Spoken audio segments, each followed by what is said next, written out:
Welcome to a brand new episode of Picking Up the Pixels RPG Love. I'm your host, Boston. Joining me as always is Musum.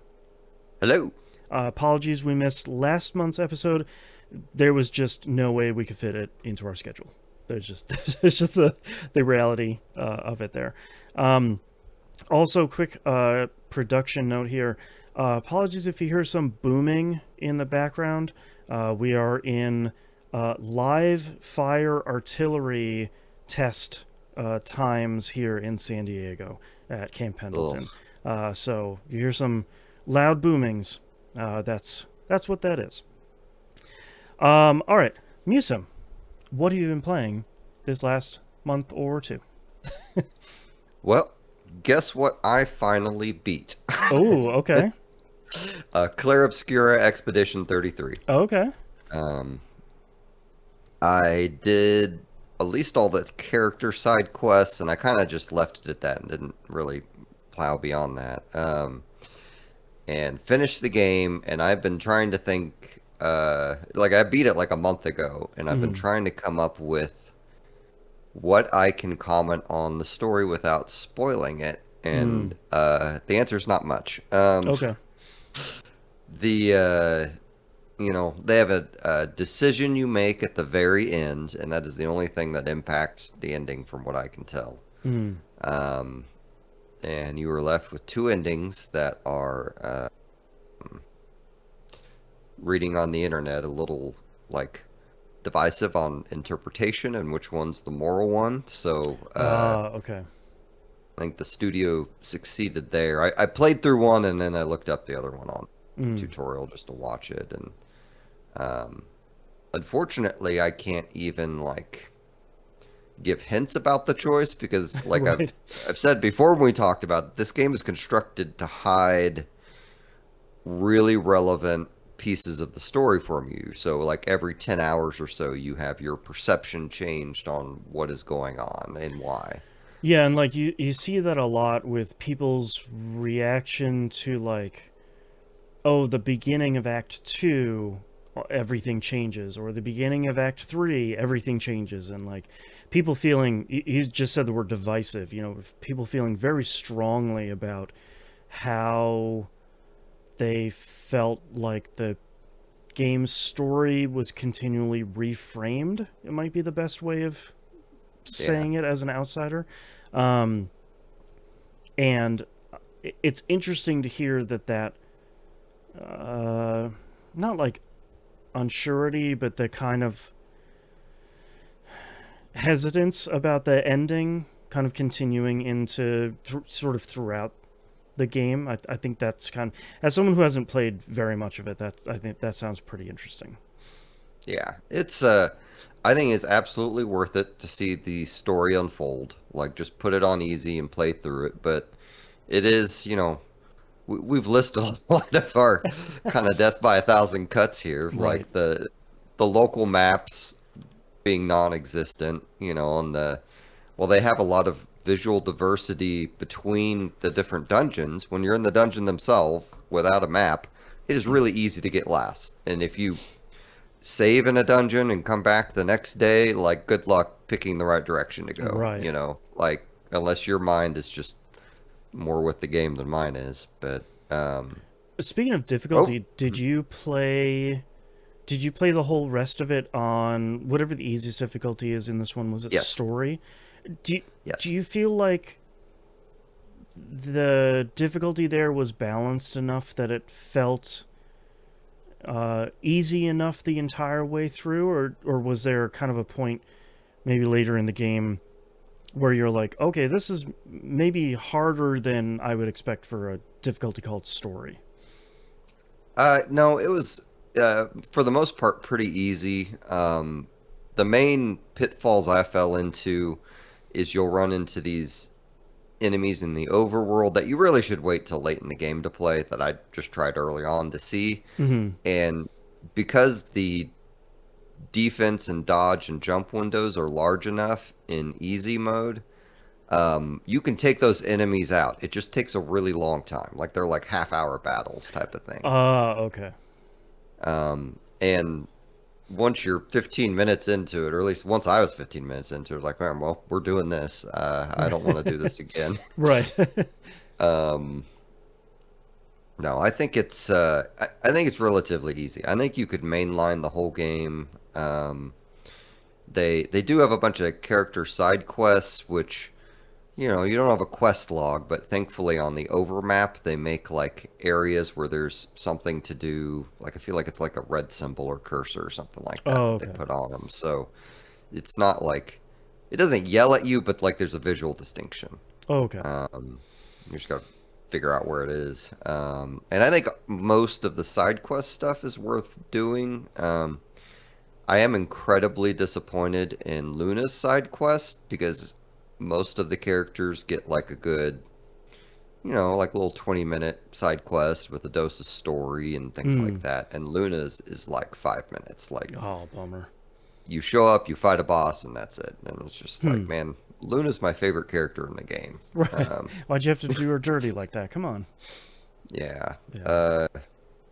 The other hard part about finishing the game, if you're like me, is I really don't like Verso. Mm. I tried real hard to like Verso, and by the end of the game, I feel like the game showed me a million and one reasons not to like Verso. Mm. Um, and he is a major part of the plot, we'll say. Okay.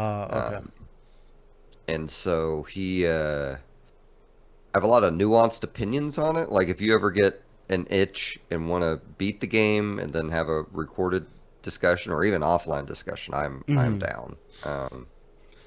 But overall, like I really like the game. I don't think it's um, The the rebirth of set. the JRPG. Yeah, Yeah. yeah. I don't think that's Hmm. people need to stop doing that. And like, Like, I am teasing. I I don't blame people for saying it's my favorite. It's one of my favorite games of all time. It's my game of the year. That's great. Like I think that's super exciting. But it's the same thing we hear about people saying on PC. Oh, strategy games are dead. No, you're just not playing the ones that are coming out. It's JRPGs haven't died. You just haven't played them since Final Fantasy VII, man. Like we've been doing this show for 170 episodes. I don't want to think of how many years that is. But like, there's still plenty of stuff to do. You just haven't been marketed them in quite a long time. yeah. Well, and this game does have a lot of really original aspects going for it. True. Yeah. The French overtone, the way the story goes. If you're watching the video, like you're fighting a mime, Right. like that's a repeated enemy. That's where you get the mime outfits for the characters, is finding Mm. those guys in the different dungeons. And it's a real high quality game for being I guess a double A game. I don't even know how to Yeah, it's describe like it with it. a kind of smaller team kind of budget title. Yeah. Like there's a lot there. Like if I were a Mm. younger person playing it and still you know how do I say this? When you're younger, you I don't know how to say this without sounding like a jerky old person. So I'll just sound like a jerky old person. You, your perspective on the world and why people do things and such, I think is limited because Mm. you just don't. It's not to talk down to anyone. I would never treat you anything less than an equal. Sure. I just think your perception is limited by your life experience. Well, and Uh, and I think for us too, I think there's an element too. I think of like, sure, this game is doing a lot, um, storyline aside, but we've kind of seen a lot of these systems before. yeah, yeah, Maybe not all together, but we've played plenty of games that are like this with, the kind of turn-based kind of almost rhythm game sort of thing. Um, so like that, and I think some of the stuff that I've seen that the story is doing, sort of like, okay, yeah, like I think if you don't play a lot of story-based games, I think this might hit really hard. And again, I don't want to like Twitter Yeah. apologize or like over Twitter explain something. But like I think there definitely is an element of like it's the same thing with Final Fantasy VII of like this JRPG hits really hard because it's the first one you've played, which isn't a negative, but there's I think a lot of what's coloring our opinion of it is like, okay, cool, like this is a well-made one of these, but I'm not sure I see it as revolutionary. Yeah. Yeah. And a lot of my comments come from me, like a thought experiment I was lightly doing was, well, what if the first time Xenogears came out was today?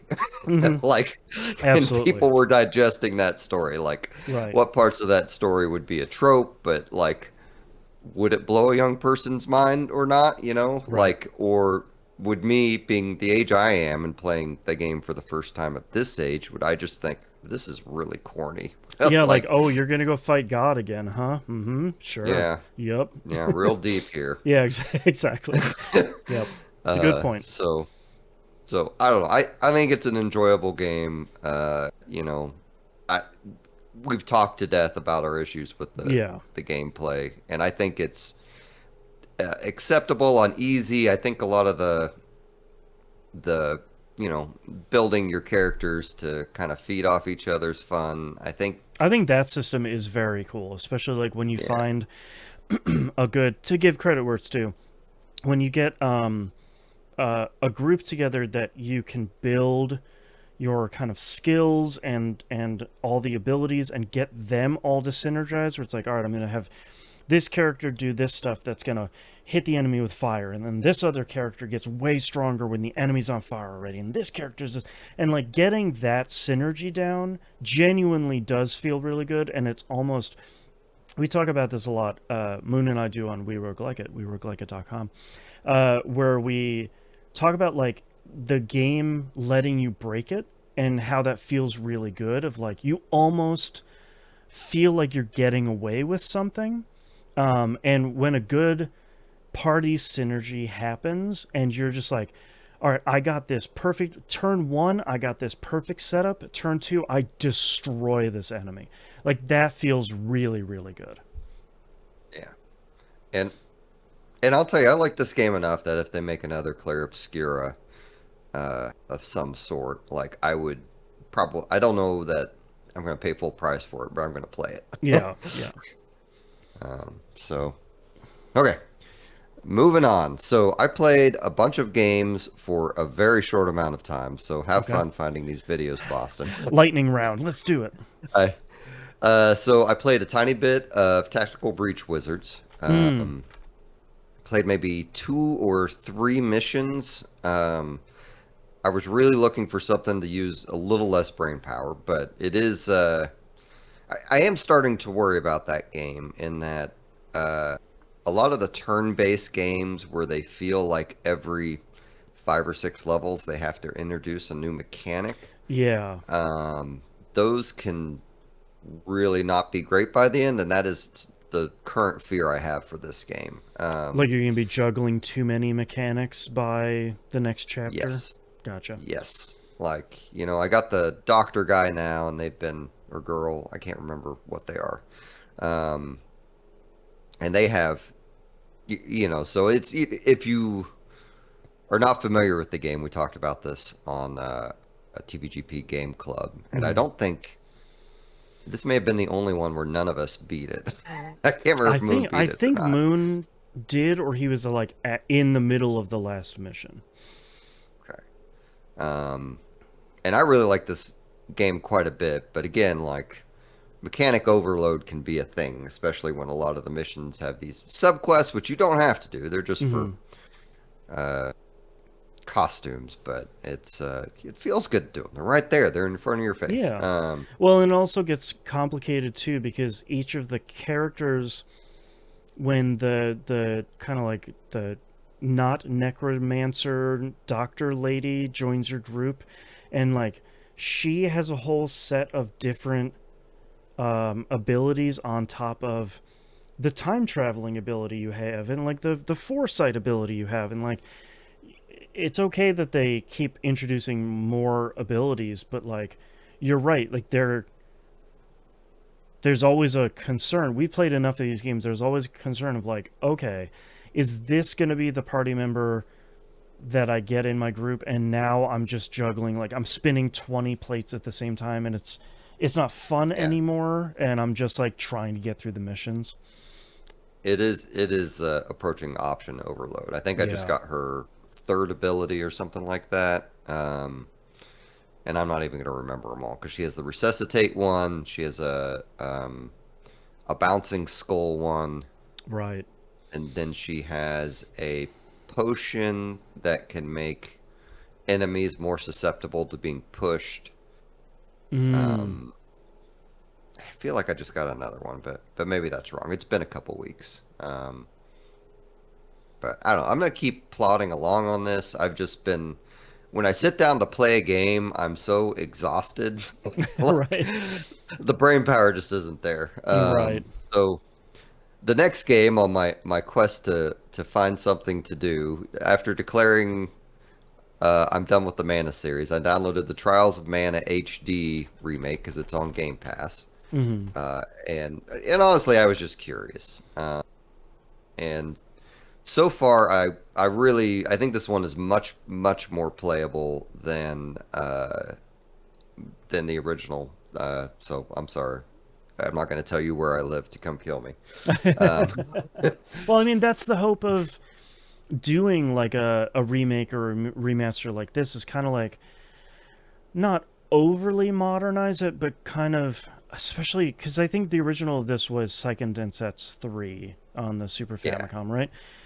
yeah, That's kind of infamous for being pretty easy to get into, but the like dungeon maps are overly huge and complex, and like the all the options are a little bit too ridiculous. So mm, like smoothing some of those rough or pointed edges off of a game like this, I think is kind of the hope for a remake like this, of like this was a really good game, it just kind of needed to get smoothed or focused or something. yeah. Well, and so my big issues with a lot of the Super Nintendo era Mana games that took me most of my life to get to was or yes, I get to. It took me most of my life to realize what the issue was. Is I just genuinely don't like the Super Nintendo combat at all in those games. Mm-hmm. I think it's too hard to avoid enemy damage. I don't recall there being like a block button type of thing, you know. Yeah, there's no like dodge out of the way or anything like that.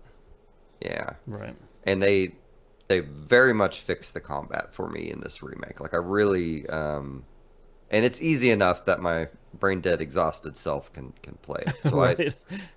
I did not pick I didn't write down the character's name I picked. But whenever you start this game, you basically have to choose your main character and then your two side characters, and you don't really know what any of them do unless you Google it. And I didn't feel like Googling it, so I who knows how my side characters turned out. But the main character I picked the Spear Lady, Okay. um, and she has I and maybe this is just the Mana games.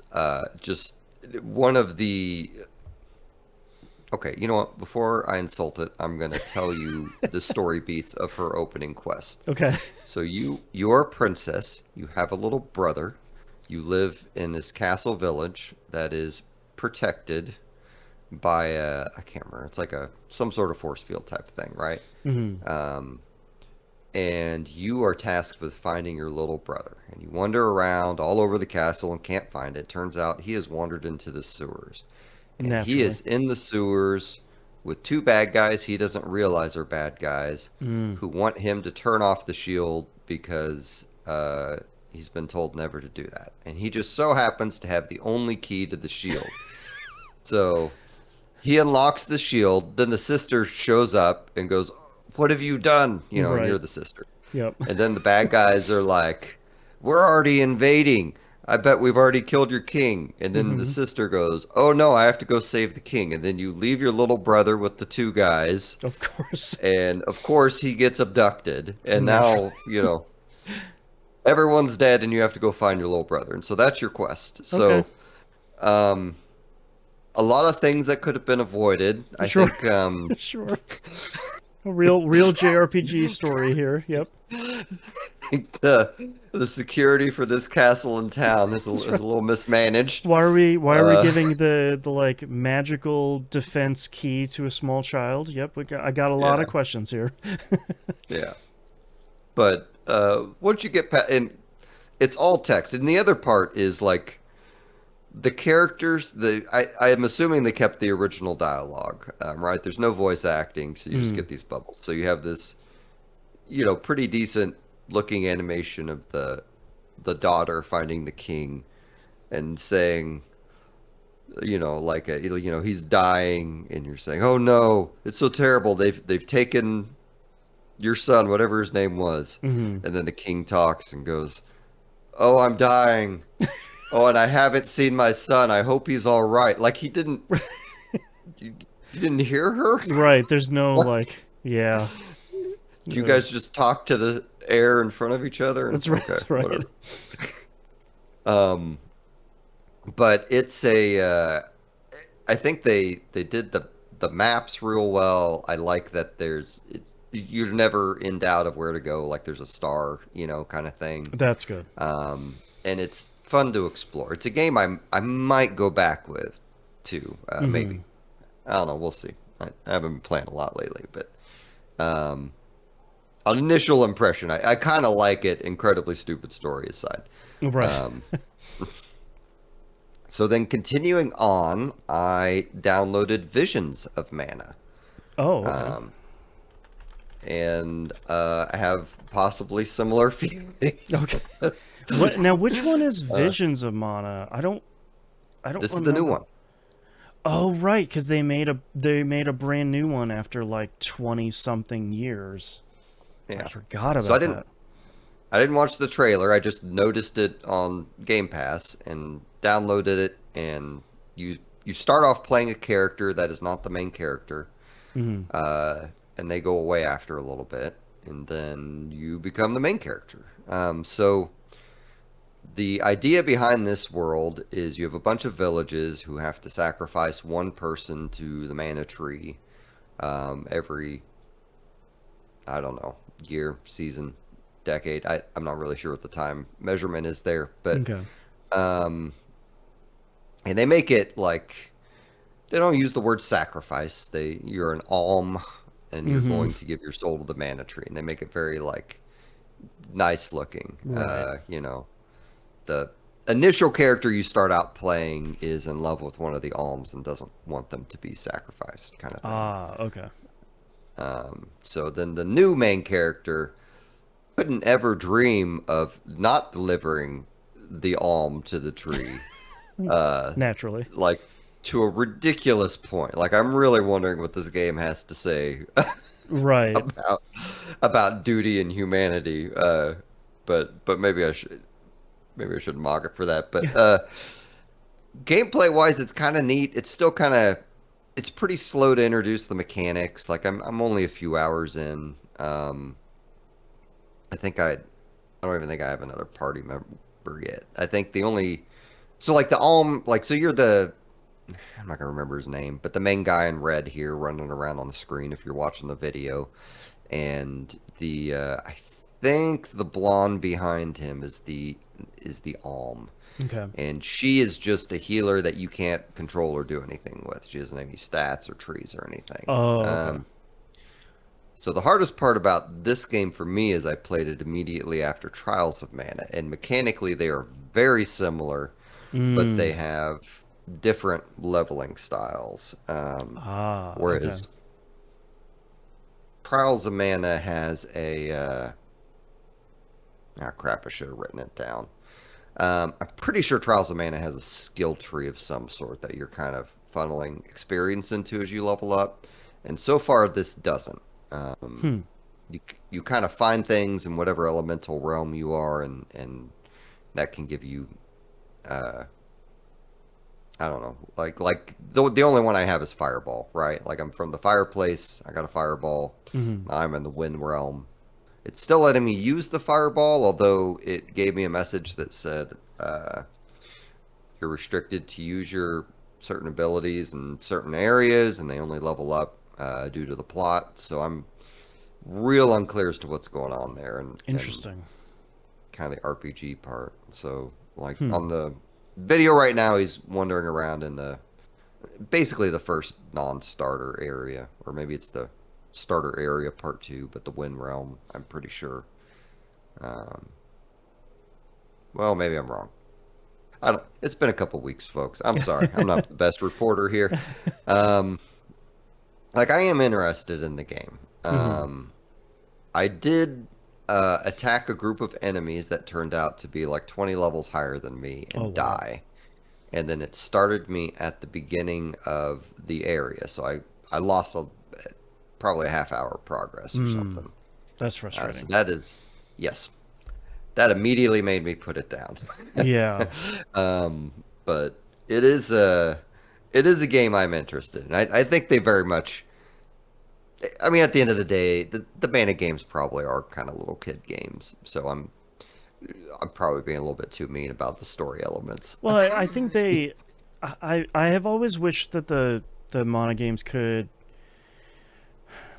be a little bit more honest about, like, either, like you said, like either the kind of intended audience for them, or like call them like throwback JRPGs or something like this.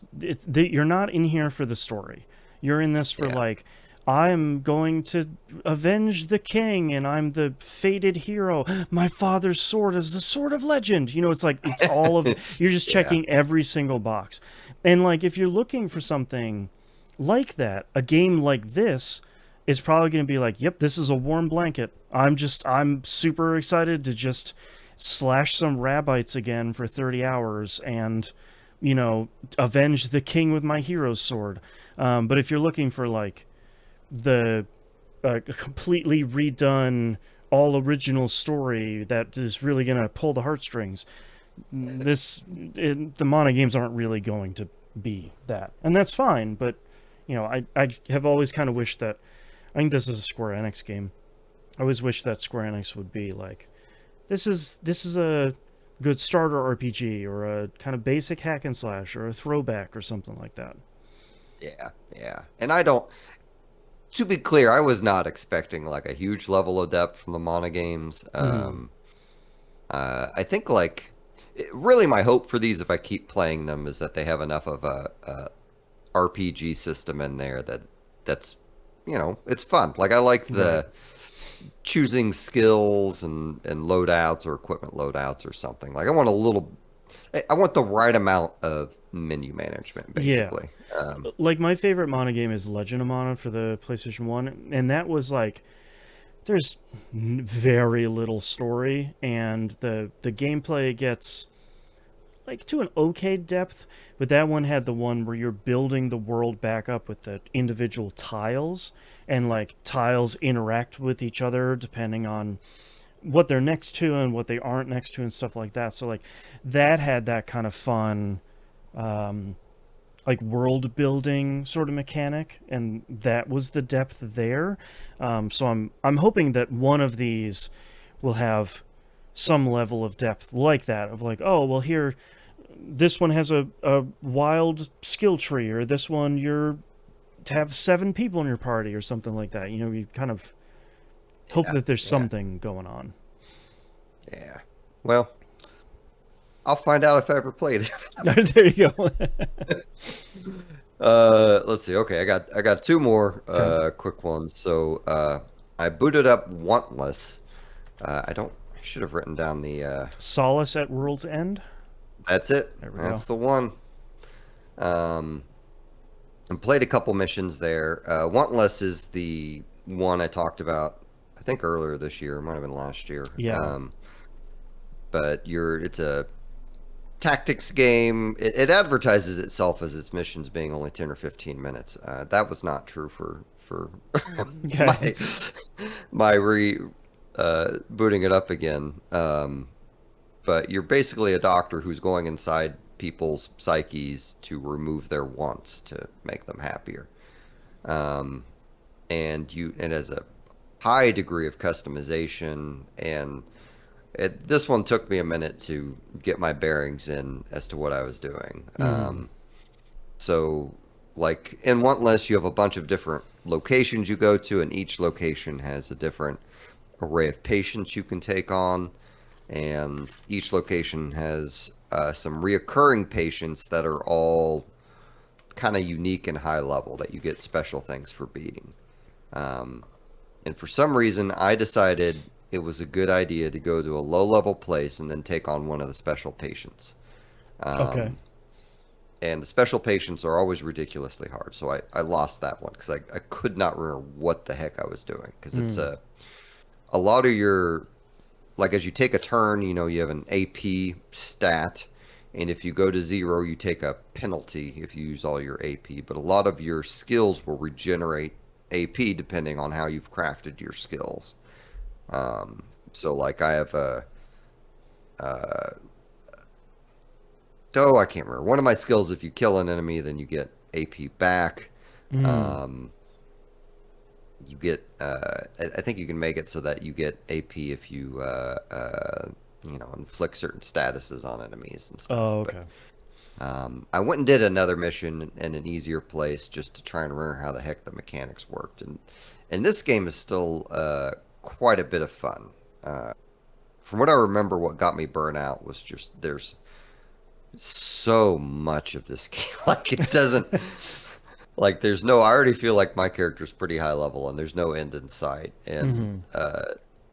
I remember some of the grindier aspects of trying to get my skills up were not great. But in Mm. terms of just like each locale also has like a meter where the more people you help, then the more favorable you are in that locale. Oh, okay. Um, so what I may do is just kind of play a bunch of really easy missions because it is a fun game Mm-hmm. and get those numbers up, so to speak. So, Right.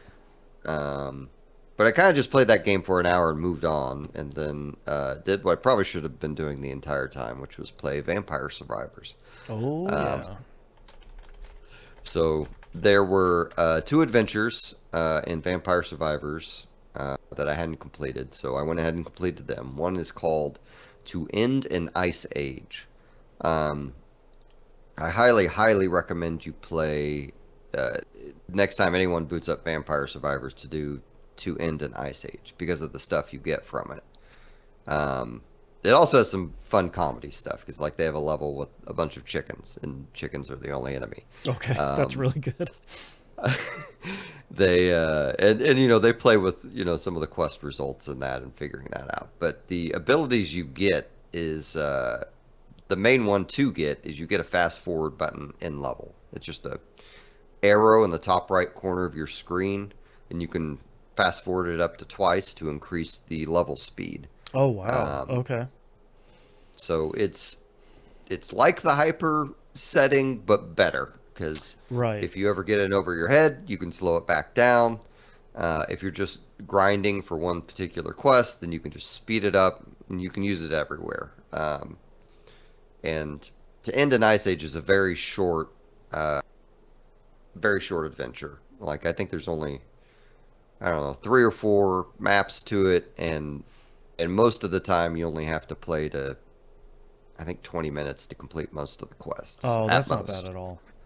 And some of the quests are almost instant. You just have to pick the right character and do the right thing, and it's done within like a minute or two. Mm. Okay. Interesting. The and as always, the weapons in it are good too. Mm. It's you can decide whether they're as good as some of the other stuff, but anyway. And then I went and played a little bit more of the Castlevania DLC. I found the pile of secrets and the wood carving. Right. Um, Yep. Forgot about so that.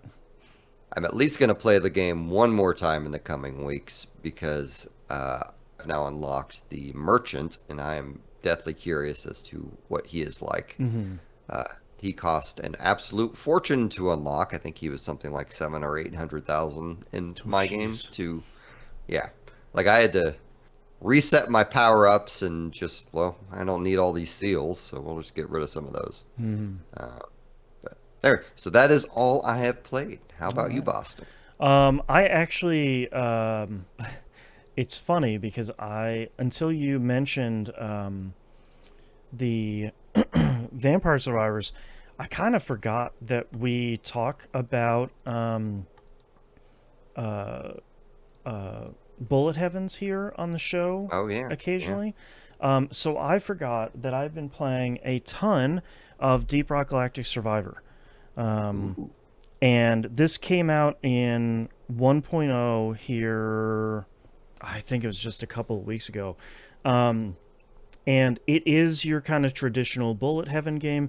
It is Deep Rock Galactic themed, which I have never played the original game, the kind of multiplayer mining thing. That hasn't really hampered me at all. It's a lot of like you're like a dwarven miner. You're going down and you're clearing a bunch of levels of bugs. There's gonna be waves of stuff that's happening, and you kind of understand what to do at this point. I think part of what I like about this so far is that, unlike something like Vampire Survivors, each level does not have a timer. You just have a progression bar, and it does progress in kind of the normal mode. It does progress slowly over time as you're in the level, and stuff will happen like, oh, here's a big wave of enemies, or here's a supply pod is going to drop down. You got to clear out the area, and you'll get a like an artifact. Um, or like, oh, here comes the boss, and now you got to fight the boss. Um, and if you've played any of these games, like it reminds me quite a bit of Halls of Torment, in kind of how it plays and how you're getting gear and equipping gear kind of frequently. So it's not just go into the level, find what you get, and make the best of that. It's also you're crafting a loadout. You're obtaining gear from levels that you're playing by defeating bosses, and you're investing in the meta progression. So you're kind of increasing your stats slowly, run over run by the items you're mining when you're in individual stages. I think the thing that has made me the happiest with this game is this is a game that has been talked about a lot pre-release. It had a pretty extended early access um, period, and everybody was talking about this game for like the last, I don't know, 2 or so years, or however long it was in early access. And it's one of those things where I go into it, I'm like, okay, it's probably not as good as people were saying it was. Yeah, it it really is that good. Like it really is one of those games that reminds me a lot of kind of the feeling I got playing Vampire Survivors, or Halls of Torment, or um, Infinite Horde, or any of these games where time just disappears. Like I've been streaming this game a lot, and I'll play a couple of runs and I'll look down and it's been 2 hours already. Like it's definitely one of those things Oh where I'm like, man. oh, I could just do like one more run. Maybe I could stream a little bit longer than I thought. I could just do one more. Um, and it's made even easier because there are, at the moment, I have two modes. There's a bunch of additional modes to unlock. One of them is 5 stages. You're kind of going down. The run gets harder as you go down stages, and you beat a boss at the end of the fifth stage. And that's your kind of normal mode. They have an additional mode, which I really like, called Escort. And you have this big drilling machine called Bob 33. And you're feeding oil into it and escorting it through the level. It doesn't need any protection from you. It doesn't have any health. And actually, it mines a bunch of enemies in front of you, which is always really fun. But those stages are just 3 levels. So like if you're looking for something that's like 15 minutes maybe to do, escort missions are really good. If you're looking for something that's maybe 30 minutes at most, then the normal kind of 5-stage runs are where it's at. And it feels really good. It reminds me a ton of those other games where it's like, oh yeah, what if I just sat down and played more of this? Like if I had a Steam Deck, I would probably be in a lot of trouble, because this is probably the only thing that I would be playing would be this. And Yes, I added it to my wish list the second you said Deep Rock Galactic, perfect. Yeah. So and you're just talking it up from there. yeah. So DRG Survivor has been really, really, really good. I've been enjoying it a lot, and I'm very happy. We talk about it on We Were Like at a bunch, that every once in a while we'll play a game that comes out of early access. We're kind of getting more wary of games that have long early access periods, because when they come out of early access and new players are starting 1.0, it's impossibly difficult, because people have been playing it for years and they're like, no, it's too easy. The game needs to get harder. Like, it needs to be more punishing. But people that have maybe 5 minutes in the game are really struggling. This doesn't have that problem at all, which is really great. It's difficult because it's a roguelike and it is a bullet heaven, and those aren't always, cakewalk games. But it doesn't feel like one of those things where I'm 30 seconds into my first run and I'm completely dead. It doesn't feel like any of that. So, DRG Survivor, really, really good. I highly recommend it if you're kind of in the market for another bullet heaven roguelike here. It's fantastic. The other game I've been playing this month is Final Fantasy Tactics: The Ivalice Chronicles. This is the remake, I guess. This one's really hard because it is a remaster, but because Square Enix lost the source code for the original game, they recreated it from the ground up.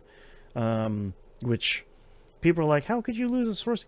That's how it happened for a very long time. So they've gone and they've completely redone Final Fantasy Tactics. They do have the original game in there. They call it, I think, Legacy mode or Classic. I don't remember. I'm not playing that version. I'm playing the modern version, which is the kind of cleaned up, fully voice acted, quality of life version of Final Fantasy Tactics here. I've played, I think, a little bit over 2 hours, so I've gotten kind of the training wheels off of the game. And I'm into the world map here. I think the best thing I can say about this is even in the modern version, it's Final Fantasy Tactics. So like, it is the base game. It has voice acting. It's Square Enix, so it has a lot of really great British voice actors. So far, nobody has been really bad. Ben Starr has shown up. I think he's Dysadarg, if I remember correctly. Ramza's voice is really good. Delita's voice is really good. Some of the names have been changed a little bit. Like, Ramza is the same, Delita's the same, Agrias is the same. But like, some of the other characters have their names, I think, changed to be accurate to what they should have been, which to me isn't a negative. It's just like, oh, like that really jerky blonde guy, the like really rich blonde guy you get in the first chapter, his name is Argath now, or Argoth. I don't remember how you pronounce it. And it's like, oh, okay, that's who that guy is. I bet that was his name before, and now that's like the actual translation. So that's the only thing that I've seen that is kind of significantly different. Some of the dialogue is maybe like a smidge different, but we knew that going in of things have been cleaned up just a little bit for clarity and to sort of make it a little bit easier for voice acting. But the whole thing is the same as it has been. One of the biggest changes, so the job system has stayed the same, but the way they present it is way, way, way better this time. So, if anyone remembers the original Final Fantasy Tactics, you go into the job screen, you just have a bunch of jobs sitting there in a circle, and you could kind of like swing through them and pick which job you want. But there was no indication of, okay, get a thief to job level 5, and that will unlock Black Mage and White Mage, and get White Mage to level. There was none of that information. You'd have to, in the old days, you'd have to buy the strategy guide, or you'd have to go to the wiki nowadays. Now, there's just like a flow chart of, okay, you got Squire to job level 3. That unlocks Knight, and that unlocks Archer. And leveling this one to this unlocks these jobs. And, leveling these 3 jobs will unlock this job at the bottom. So it's a way better description of how you get from point A to point B. Plus, there's a much better description of each individual like skill or ability or like innate thing you can learn as a job before you even purchase it. So like some of the abilities are like jump +2, so now you can jump 2 tiles higher. That's pretty obvious. But some of them, even in the PS1 version, is sort of like, I don't think I know what like increase faith is going to do. Is that good? Should I even bother with that? So thankfully there's a lot of better descriptions of all of those things. I think the biggest change, though, that I am super pumped by is jobs have innate abilities now. And the biggest payoff I saw for this is, if anybody played the original, you remembered you'd set a character to chemist and you would try and throw a bunch of stones or do as much as you could to get them to have enough JP so you could learn throw items. And because that was the big change of like, now I don't have to be literally right next to somebody just to use a potion of them or on them.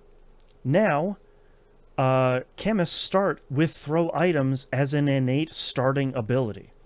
So you don't need to equip it. You don't need to learn it. You just have it at the beginning forever and for always. That's huge. Like that, even just that one change in itself makes the beginning of this game I was going to say easier. That's wrong. More manageable. This is definitely not a game that's easy. But like the very first real battle you start outside of the academy was kind of a crucible at the beginning, because you didn't have very many tools available to you, and they just gave you a party, and you're like, well, great, this chemist can use potions, but okay, like he can't do anything at range. So that has been a huge benefit.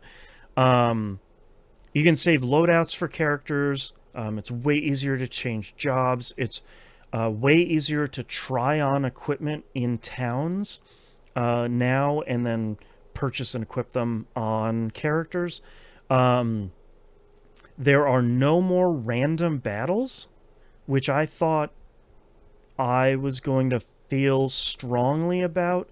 But I actually kind of like it, because you can just go to, remember the world map, and you had a bunch of nodes in it. And they're like, this big node is a town, and this other big node is a town. If you wanted to go from one to the other, you'd pass through, let's say, 3 just regular nodes. And then every once in a while, you just run into a battle, and it's a team of 5 chocobos, and oh no, now I'm dead, because they're the deadliest enemy in the game. Now, if you want to go to one of those nodes and start a battle, you just land on the node, and you just press X to select the node, and it goes, oh, you ran into a battle, wow, do you want to fight it, or do you want to run away? So it's you still have the option of going and leveling, so it's not just you're fighting the story beats one after another. But now it's not going to be one of those things of like, cool, I have 2 party members left because this battle was really tough. Like, I lost the Dorter slums the first time you run into archers and black mages in the same fight. That claimed 2 of my party members permanently. Like, they turned into crystals and I lost the crystals. So like, this game is still as difficult as it was before. There are difficulty options now, so you can make it pretty easy. But like, you still should go out and you still should do a little bit of grinding here and there to raise your job levels, learn new jobs and stuff like that. Like, I went into that Dorter Slums fight with an archer, and that helped a whole ton of just, okay, you go up here on these buildings and just start raining down arrows. So like, it's all been really good. I think I'm gonna have a bit of a hot take here, and I said this on TVGP, and I will back it up. I kind of don't mind how the sprites look.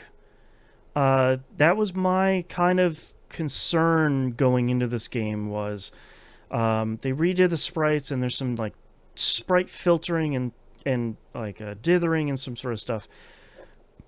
I think in motion, in screenshots, I think it looks really bad. In motion, while you're playing it, there's this kind of like dithering effect they do on top of it that tries to make it look like the cutscenes in the game.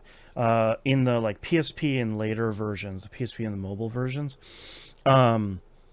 they tried to put like on the cutscenes, they had that kind of hashing effect to the cutscenes. Yeah. They're trying to do a little bit of that on the sprites in the game, and I actually kind of think it works in a way that I really wasn't expecting. So I'm pleasantly surprised by that, and I'm also pleasantly surprised. I don't think they touched the music at all. I was a little bit curious to see if they were going to do like a Final Fantasy VII remake sort of thing, of like, all right, we've taken these iconic tracks. The Final Fantasy Tactics soundtrack is one of my favorites of all time. We've taken these iconic tracks and we've had a whole orchestra play them. That would be great. But doesn't seem like they've done anything with them, which I think is super cool. Of just like, yeah, man, this is Final Fantasy Tactics. Like, we're not going to mess with it. Like, it was really great then. It's really great now. It's one of the best SRPGs ever made. If you want to start on playing SRPGs, you play this. You play Tactics Ogre, whatever the most recent version is called, because they did some similar like quality of life stuff, and you're kind of set for some of this stuff. And now this game has a tutorial as well. I'm watching my stream here on video and realizing that when you go into a new menu, it pops up with something to give you a tutorial, which is great and very welcome for a lot of this game. But yeah, it's Final Fantasy Tactics.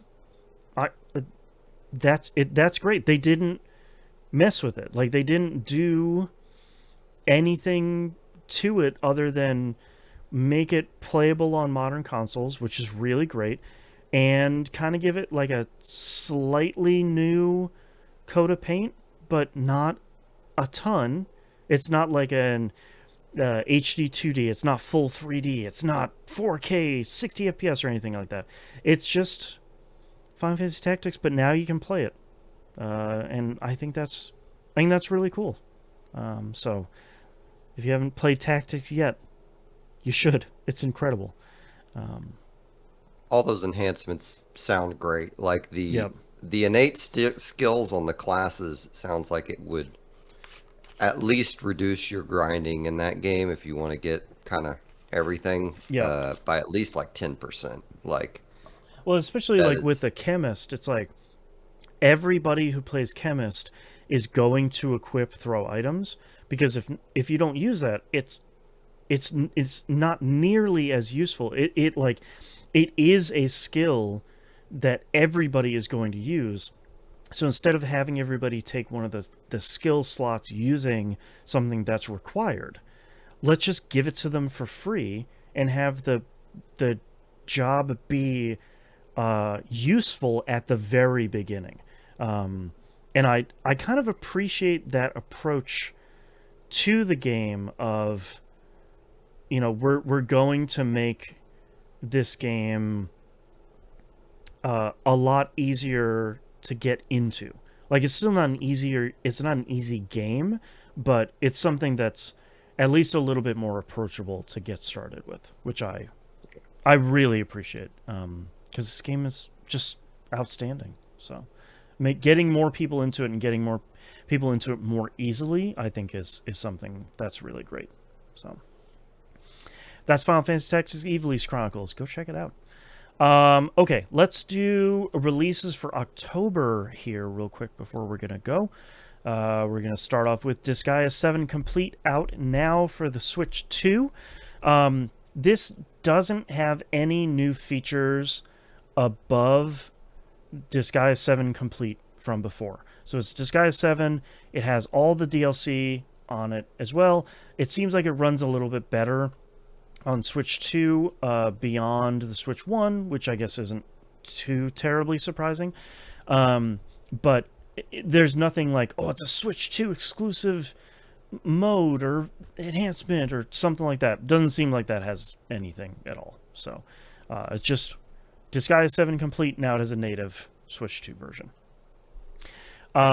Next up is Pokemon Legends ZA, coming out for Switch and Switch 2 on October 16th.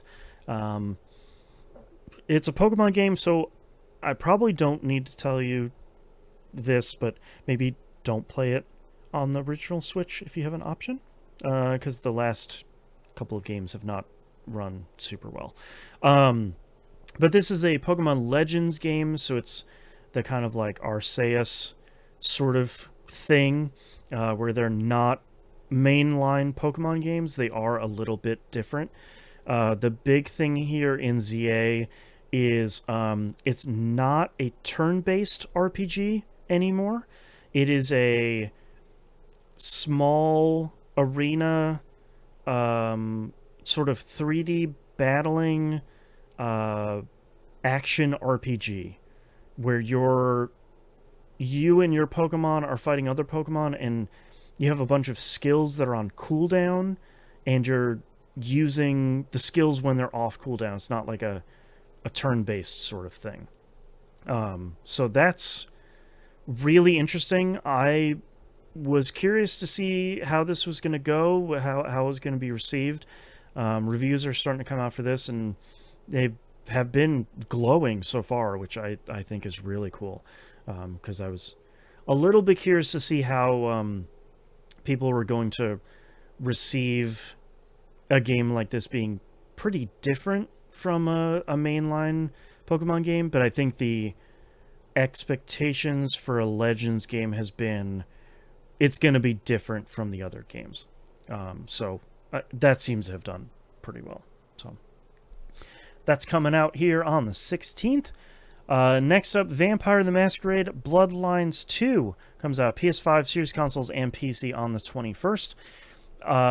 At time of recording, reviews are just starting to trickle out for this. They are mixed, let's say. But I think the one connecting thing that has been covered across all of these reviews is, if you're expecting this to be a sequel to Vampire the Masquerade Bloodlines, it's not. It's not an RPG in at all the same, I'm going to say vein, and I'm sorry, that wasn't, I'm not, that was not intended.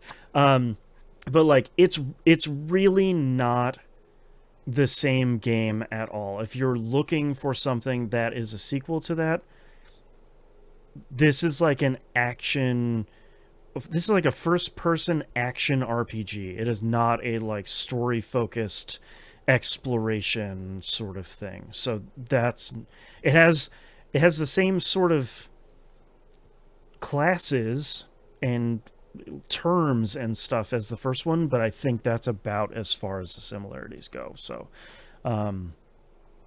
I think you and I have been keeping half an eye on this game for the last what is it, 5-7 years or something, as it goes through a very troubled multi-studio development cycle. Yeah. How are you feeling about this game now that its release is impending? Man, I was so excited for this, and then they canned the first version of it, right? Right, Like that game was, it sounded like it was completed, and then that right, company's contract ran out. They didn't want to renew it. They didn't like whatever they were seeing, so then they gave it to the Chinese room to develop. right. Uh, who did Edith Finch, I think. Let me look up. I always forget.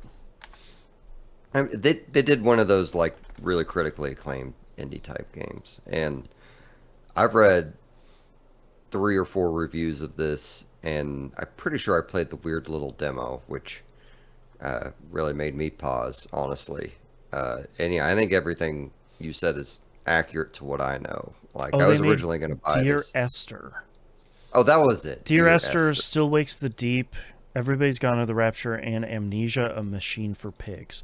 That they've kind of had their like, they've always been the I hate the walking simulator term because that has been like an insult for so long, but they've made kind of the like spooky walking sort of games. Yeah. Yeah. And it sounds like one of the reviews I was reading was saying like early on your decisions don't really matter. Like Mm. they were talking about some decision where you could side with the Camarilla or the Anarchs, and they decided to side with the Anarchs, and then the Camarillo promoted them. Keep Okay. an eye out, but if you had sided with the Camarilla, like you would have still been promoted. Weird. Um, so it's but they said like late in the game, you can see a lot of story impacts. Okay. But um, early in the game, not so much. It sounds like there's just this thing could be death by 1,000 cuts, or it could Mm. be all right if you're just looking for a vampire simulator. So Right. I'm not at the $60 price point for a multitude of reasons. The first of which is I am absolutely broke. I'm printing a vinyl for um, my release best wishes right now. Quick plug for that. That's right. Musum.bandcamp.com. It'll go on pre-order, but like that's out of my own money, and it has been very difficult to budget for. Mm. And I don't have $60 to spend on a game that's probably not that great. Well, and So there was that whole kerfuffle before the release, which thankfully they walked back on, where two of the clans were going to be locked behind the like $90 or $100 version too, which thankfully isn't the case anymore. But people are like, well, I mean, like, what are you doing? You have this impossible hill to climb as being one of a sequel to one of the most beloved PC RPGs of all time that has had such a troubled development, and then you're going to say like, oh, actually, you don't get the full game unless you buy the like Super Suckers edition for $90. It's like, what are we doing, guys? Like, come on, yeah, man. it's just a weird situation in general. Yeah. Like it seems, I know it's like there's a no-win, like, Mm-hmm. degree to decisions made, but like at the same time, I feel like you could have. And I don't know, maybe the issues are just the owners of the license don't have the money to develop like a double A game or Right. something like that. Maybe it's just it was always going to be a B or C tier thing. Mm-hmm. And but if the world could exist where I could just play whatever the last version, just to see how bad it was, because I was really curious about the Right. last setup, where like you were like a thin blood, like so you didn't have a clan yet, and Right. it sounded like at some point you would be able to choose a clan. Like it I want sounded the really work print interesting. version of that game. Like, that's Yeah, where did that go? yeah. Yeah. Like obviously it wasn't good, or they would have released it. But Right. Right. Right. anyway, I don't know. I'll play this someday. Just Not racing Not out until for it. it's either $20 or Game Pass, or I just Yeah. suddenly have a lot of expendable income. Right, right. Next game here, Persona 3 Reload is going to get a native Switch 2 version on October 23rd. Again, this is just like the the Disgaea 7 complete. Not up to Persona 7 quite yet. We'll get there at some point. Probably not in our lifetimes, though. This is One just a decade. yeah. This is just a native Switch 2 version of Persona 3 Reload. It doesn't have anything above and beyond the previous versions as well. If you haven't played Persona 3 though, and you have a Switch 2, Persona 3 Reload is really good and was really highly regarded. I never played enough to say personally, like, oh, this is this is the version to play. I'm sure it is. It seemed like it was well done and well received. And Persona 3 is great, so you should go check it out. Next up, a release I didn't know was happening, and I'm a little disappointed in myself. Halls of Torment is coming out on PS5 and Series consoles on October 28th. Woo! Apparently, this was Finally. announced like 2 weeks ago, and the game I've been waiting to come out on consoles just completely slipped past me. So I'm really excited. I'm probably going to add this to my ever-growing list of things to stream. Because Halls of Torment is really, really, really good. We talked a lot about it on this show. We did a whole season of it over on We Rig Like It. And it's if you're maybe a new listener to all of this stuff, it's a bullet heaven game that is very Diablo 1 and Diablo 2 inspired, sort of graphically. But gameplay wise, it's kind of your standard bullet heaven stuff. But maybe at the beginning, gives a little bit more challenge than a lot of bullet heaven games do. Not impossible, but just kind of not one of those ones where it's like you might not win every one of your beginning runs here. But it's very cool. It's a very, very good game. So that's coming out on October 28th.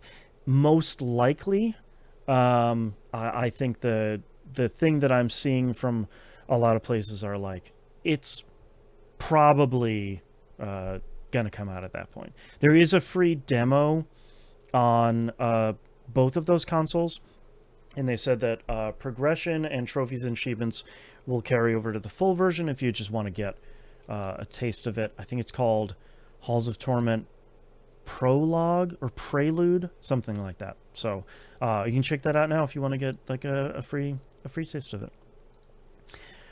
Next up here, one of the big releases this month, The Outer Worlds 2 comes out, PS5, Series consoles, and PC on October 29th. I didn't look this up, but I know it's Game Pass day and date because that's a Microsoft-owned studio at this point, and those all have to be Game Pass day and date games. I think we were talking about this game pre-recording. I think you're going to pick this up when it comes out, is that right? I have Game Pass, so that's where I'll be there you go. picking it up on. Yeah. Right. I'm hyped. I have not watched hardly anything for it. I'm just expecting Obsidian to knock it out of the park like they usually do. So yeah, I liked that first one quite a bit. I think I liked it a lot more than most people that played it. But I do have an anti-capitalist bent, so the Outer Worlds one is kind of tailor-made for me. yeah. I'm really, really curious to see what they're going to do for this one, because I really liked the length of the first one. That was at most like a 30-hour game, I think. One of my concerns for this one is I'm a little worried that they're going to make it too long. Because I think a game like this, you give me like another 30 or 40-hour game, and in that 30 or 4 hours, I'm going to see the majority of the stuff in the game. I'm going to be pretty happy. I don't need this to be a 120-hour thing. Like, that's not... Yeah. I don't have the time for it, but also I'm not sure the Outer Worlds has the enough in there to last that long, to be pretty honest about it. So, really curious to see what's going to do. Tune into our next episode to hear Musum's thoughts on it. And we'll... I don't have Game Pass anymore, otherwise I'd probably check this out. I'm really curious to see where reviews land on this, and I'm really excited to talk about it next month. So tune in for that. Another big release here, Dragon Quest 1 and 2 HD 2D Remake comes out. PS5, Series Console, Switch, Switch 2, and PC on October 30th. I played the Famicom versions of these games not too long ago and really enjoyed both of them. I was kind of surprised that I did, especially Dragon Quest 1 because it is... Let's be honest, it's very old. And I typically don't enjoy single party member JRPGs that often. But the first one and second one were really, really good. I did play the third one, and I've played the remake of the third one too, and that's really good. So I'm very excited for more people to get their hands on this in a way that is playable. There was that Switch and mobile version of 1 and 2, but they looked really bad. They weren't very good. So I'm kind of curious to see, especially for the first one, how they've sort of smoothed the edges on this one. I think Dragon Quest 3, the HD 2D remake of that, had a really great system, whereas essentially it was an optional system. It was essentially like, hey, do you want us to tell you where you're gonna go next? And they'll just put, we were talking about it on with the Mana games. Here's a star on the map. That's the next place you're gonna go. Don't even worry about it. Like, you can talk to all the townsfolk and they'll give you all the riddles and all that stuff. Just go there. Just wander over to this place. I think Dragon Quest 1 could benefit a lot from that, to a different degree too, because that game is fairly huge. But I'm really, really, really curious to see how this is received, and hopefully more people try it, because I think these first two games are really cool. 3 is great, obviously. Like, 3 is incredible. But these two games are really cool. So we'll see how those are received. And last but not least here, another remaster here of Tales of Xillia Remastered comes out on PS5, Series Console, Switch, and PC on October 31st. There were 2 Xillia games, if I remember correctly, right? That sounds right. Yeah. This is I feel ancient. There've been so many. I feel like There've been so many Tales games out there that I'm like, I don't remember how many of them, which ones got sequels and which didn't. Vesperia is still really, really good. You should play that. This came out last year. Right, right. This trailer did say that there's a Xillia 2, which is great. I never played these. I always really wanted to, because I heard Xillia 1 and 2 are both really good. I just kind of never got around to them. I got around to whatever one was on 360 that people didn't like. It's not Berseria, but it's the other one. And I was like, dang, this game's pretty great. And everyone else was like, it's garbage. It's like, oh, okay, well, that's fair enough, sure. My only word of caution, though, is the Tales remasters over the years have had varying levels of quality and running ability. So to kind of say, like, some of them have sort of run poorly or looked sort of rough.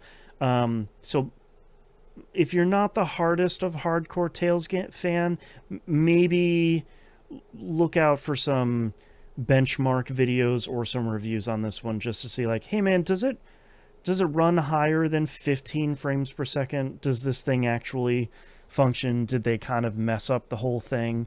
I'm not entirely sure. So just a little bit of a word of caution there for this one. But I remember people really liked this one, and it's nice to have a modern, a slightly more modern version of this one. So coming out here on October 31st.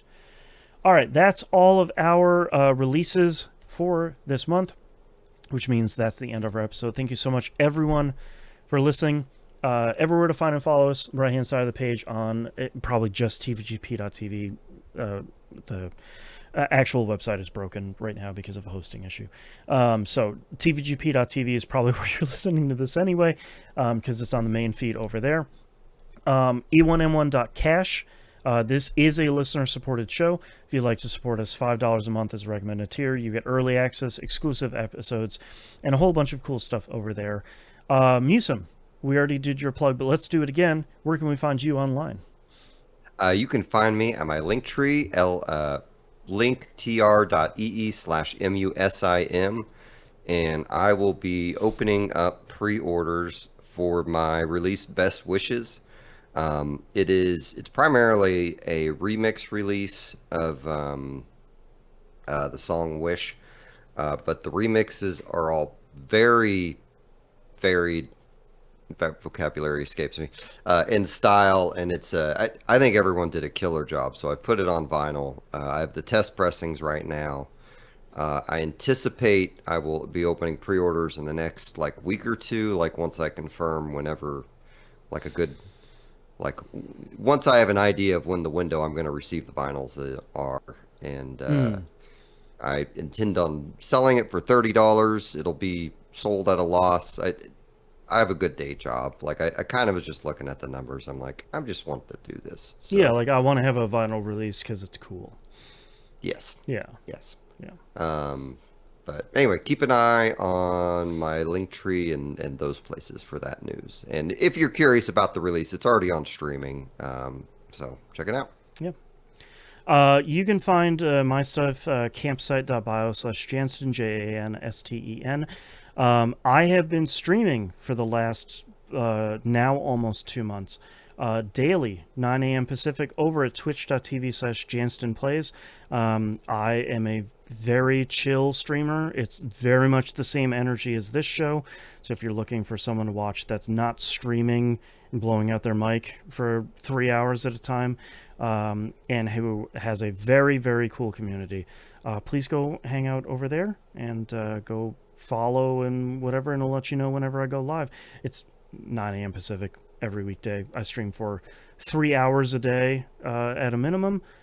Thursdays is just 2 hours because of school stuff. But I'm checking out a whole bunch of stuff over there. So come over and hang out and watch some cool stuff and chat with some cool people. All right, I think that's all. So we'll see you all next month. Bye. Bye.